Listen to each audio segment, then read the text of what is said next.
Om Swastiastu, Tabiatullah, Putra Salam Sujud Bidan yang Berlimpah. Perkenalkan kami dari kelompok 3 yang beranggotakan 5 orang. Yang pertama Sedianti, Melu, Herlina, Andrianto, Andre Pertama Setia.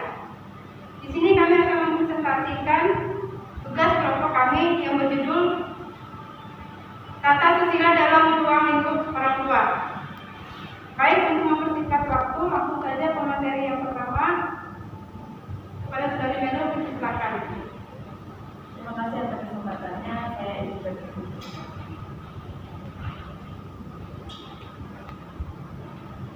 Tata susila dalam ruang lingkup orang tua adalah peraturan-peraturan atau aturan-aturan yang digunakan dalam keluarga untuk mengatur tindakan dan perkataan antara orang tua dan anak-anak.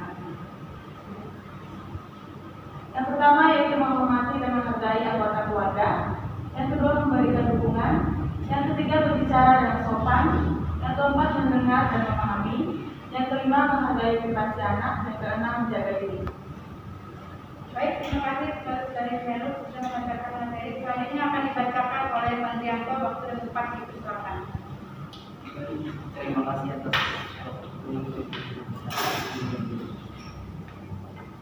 memberikan teladan yang baik sebagai orang tua harus menjadi teladan yang baik bagi anak-anak. Hal ini bisa dilakukan dengan menghindari perilaku yang buruk seperti menutup, merokok, atau minum alkohol di depan anak-anak.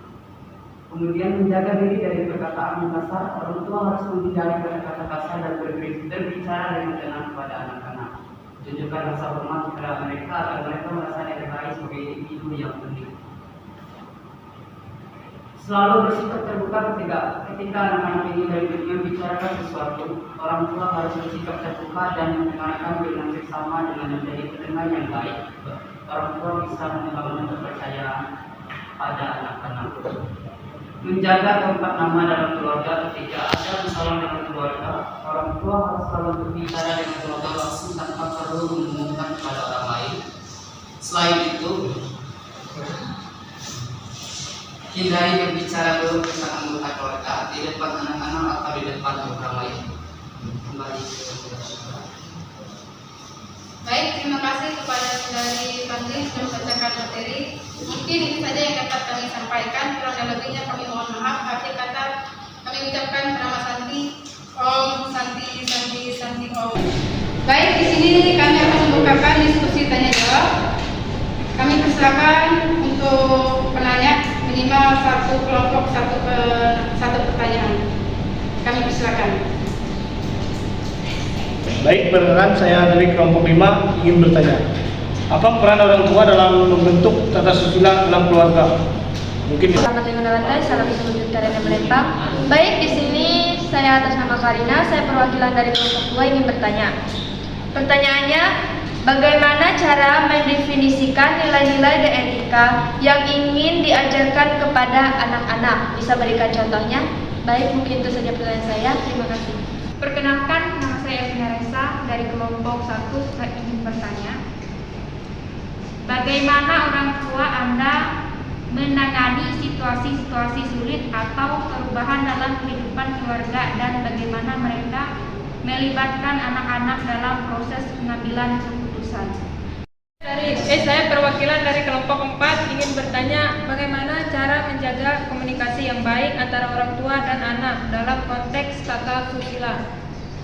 Saya akan menjawab pertanyaan dari kelompok 5 dari Saudara Agus. Apa peran orang tua dalam membentuk tata susila keluarga? Peran orang tua sangat penting dalam membentuk tata susila keluarga. Mereka berperan sebagai contoh utama bagi anak-anak dalam hal nilai, norma, dan etika. Orang tua juga bertanggung jawab untuk mendidik anak-anak tentang cara berinteraksi dengan orang lain, menjaga hubungan yang baik, serta memahami nilai-nilai seperti menghormati, jujur, dan bertanggung jawab.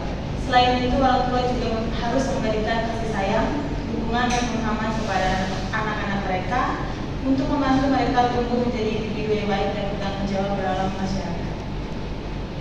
Bagaimana Saudara Agus? Apakah bisa diterima?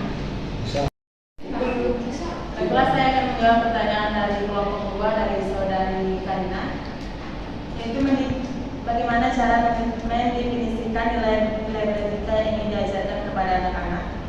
Itu bisa dimulai dengan cara berbicara terbuka tentang nilai-nilai yang penting dalam keluarga Anda. Berikut adalah langkah-langkah yang dapat membantu Anda mendefinisikan nilai-nilai tersebut. Yang pertama, identifikasi nilai-nilai utama, yaitu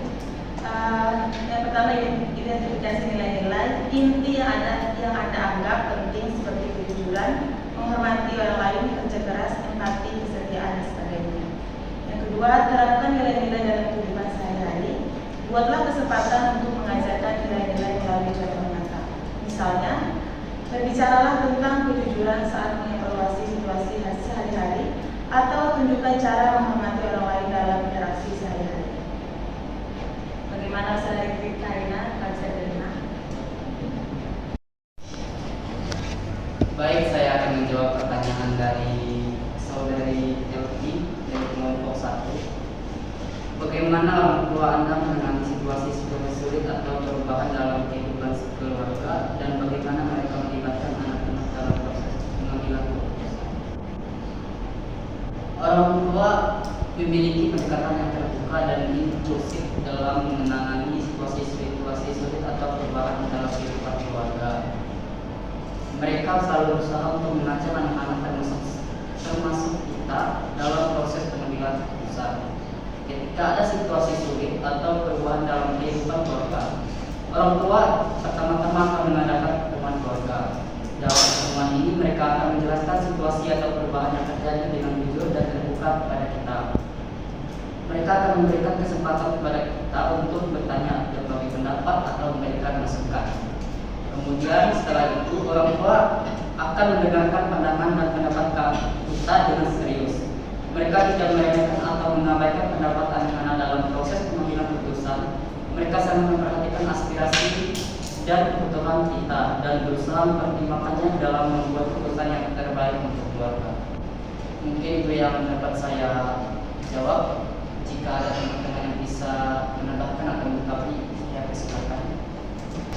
Baik, saya akan menjawab pertanyaan dari saudari Leni dari kelompok 4, yaitu cara menjaga komunikasi yang baik antara anak dan orang tua dalam konteks kata susila.